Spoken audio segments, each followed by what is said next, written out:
Hey, what's going on, Guardians? My name is the Black Link, and it's finally here. It's finally time. The Solstice of Heroes summer event for 2021 has begun. And now that old hurricane hitting my poor little state of Florida has kind of softened up a little bit, we can finally jump on in and take a look at this year's summer event. Now, thankfully, Bungie has streamlined a lot of the things tied to Solstice of Heroes this time around. If you logged in after reset, you've no doubt already gone through the initial bits of the quest. And thankfully, the activities and upgrades tied to Solstice of Heroes, including the EAZ and of course the armor system that you're going to be upgrading as you complete challenges, is really straightforward. Bungie made it much faster to get a lot of this stuff done this time around, so it's mostly self-explanatory. We don't need to focus on most of that stuff. So instead, in this video, we're going to be giving you guys several tips for how you can expedite your grind even further. We're going to talk about stuff like fragment key farming, places where you can really quickly farm up elemental orbs, and some quick ways to get some of the armor challenges done.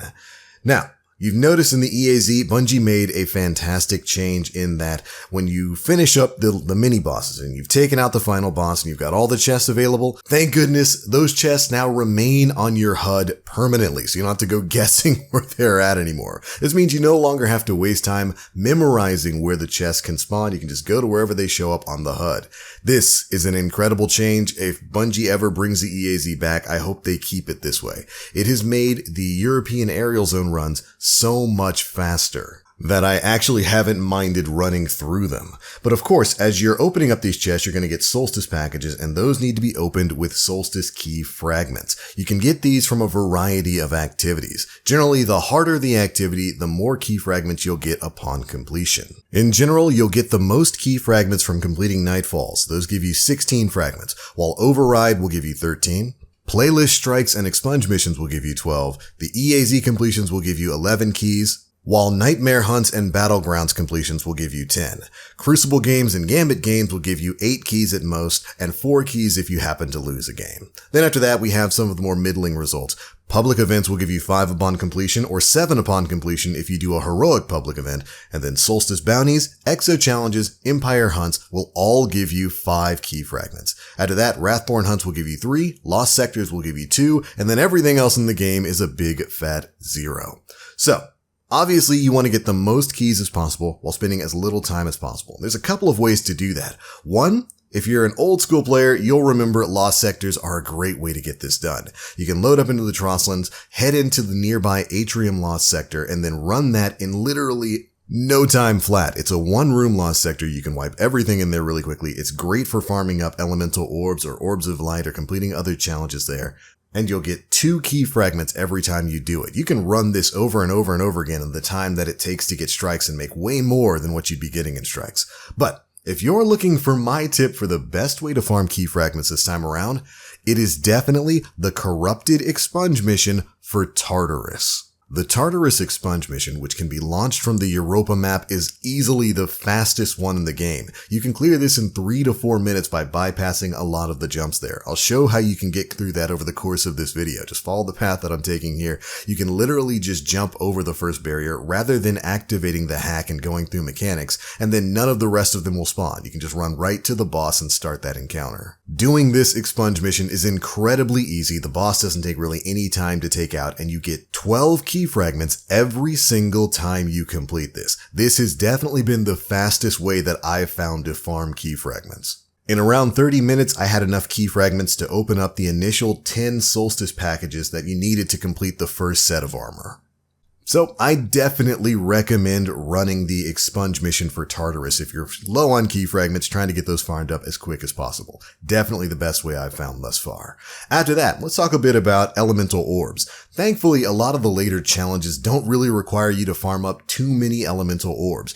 You'll naturally get a lot of them collected as you play through the mandated, playlist activities and strikes and all that kind of stuff.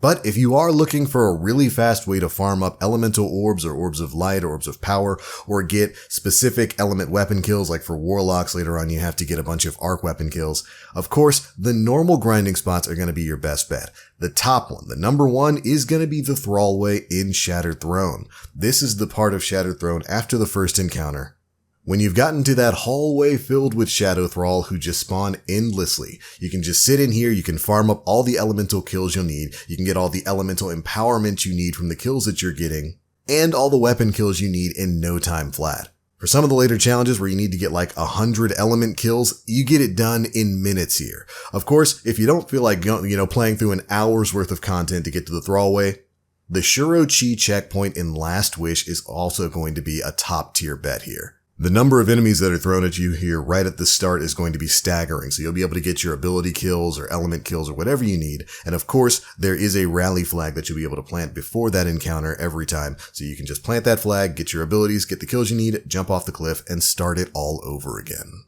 But like I said, you generally don't need to do too much focused grinding this time around with Solstice of Heroes, especially if you've already completed your armor on one character and you're doing it on a follow-up, thanks to the armor boost that Ava Levante has now.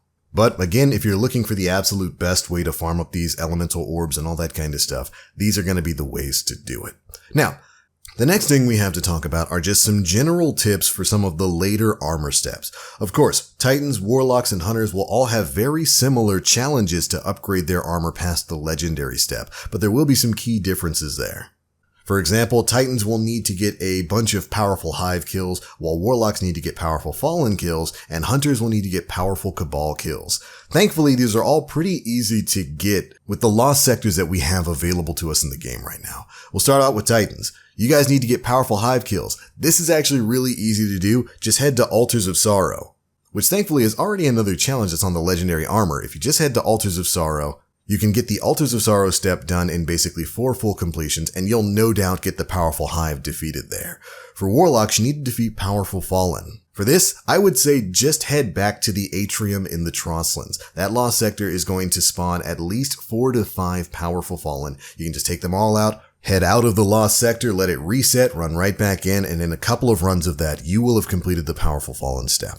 For powerful Cabal, I would also recommend another EDZ lost sector. If you head over to Firebase Hades, you can go into the Excavation Site 12 lost sector. There will be several powerful Cabal who will be spawning in there, and it's another one of those really quick lost sectors. It's literally basically 2 rooms. And so if you want a really easy, low-stress way to kind of get those powerful kills done, you can just run into these lost sectors, get them done in no time flat. And there we go. Between the last few tips, that pretty much covers a lot of the different things you're going to have to grind towards with Solstice of Heroes. Like I said, Bungie, I think, did a pretty good job this time around of making sure it's not going to take too long to get your maxed out armor. Most of the rest of the armor challenges that you as Guardians will have to face are going to require you to play in specific playlists like Blindwell, Wrathborn Hunts, Altars of Sorrow, Override, and all that kind of stuff. So hopefully it doesn't take you too long to get that done. Additionally, one last thing is, of course, we finally have a use for that weird little hidden cat in the secret room in the EDZ. This cat has been there since the start of Solstice of Heroes years ago. Never really had a purpose, but now it's tied to a hidden triumph. If you follow the path that I took here, it'll take you down into the sewers beneath the EAZ. Here you'll find a fallen teleporter to your left and the cat on the right. If you activate the cat, you will receive a hidden triumph. But alright, the very last thing we have to talk about today is of course the fact that it's Bungie Day. And as usual, Bungie has plenty of things to share. The most important of which I think is this. They put out a quick little teaser today saying that we will be getting a Destiny 2 showcase talking about the future of Destiny 2 on August 24th.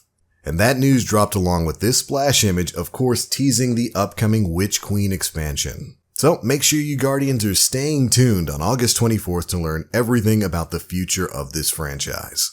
But that's it for this one, Guardians. Hopefully some of these tips helped you guys out. Like I said, you shouldn't really need to do too much farming for this year's Solstice of Heroes. But if you wanted to get it done super quick, hopefully these tips helped out. And if they did, feel free to drop a like, make sure you subscribe, and hit that notification bell to stay up to date with all the latest stuff we're putting out. Additionally, if you've got any other Solstice grinding tips, be sure to leave them down in the comment section below. But thank you all so much for watching, and as always, I am the Black Link. You Guardians, stay frosty.